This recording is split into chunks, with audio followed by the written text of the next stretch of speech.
জুলাই 2024 এই কোটা সংস্কার আন্দোলনের পক্ষে ছাত্র দলকে সর্বাত্মকভাবে রাজপথে থাকার জন্য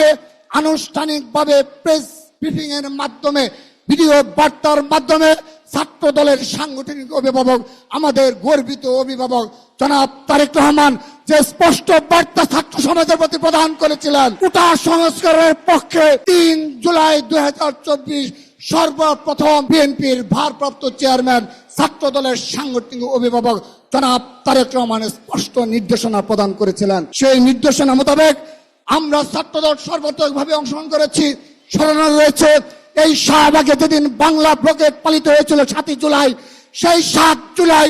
অগ্রভাগে নেতৃত্ব দিয়েছে ঢাকা বিশ্ববিদ্যালয়ের ছাত্র দল সহ সকল ঢাকার সকল ইউনিটের নেতৃবৃন্দ। আমরা যেদিন 8 জুলাই বৈষম্য বিরোধী ছাত্র আন্দোলনের 65 সদস্য বিশিষ্ট কমিটি গঠন করা হলো, সেই কমিটি গঠনের পর থেকে ছাত্র দল আনুষ্ঠানিকভাবে সর্বাত্মকভাবে শুধুমাত্র ঢাকা বিশ্ববিদ্যালয় নয়, শুধুমাত্র শাহবাগ নয়, শুধুমাত্র যাত্রাবাড়ি নয়, পুরো বাংলাদেশে হাজার হাজার লক্ষ ছাত্র দলের নেতা কর্মীরা এই জুলাই আগস্ট গণ অভ্যুত্থানে অগ্রভাগে নেতৃত্ব দিয়েছে।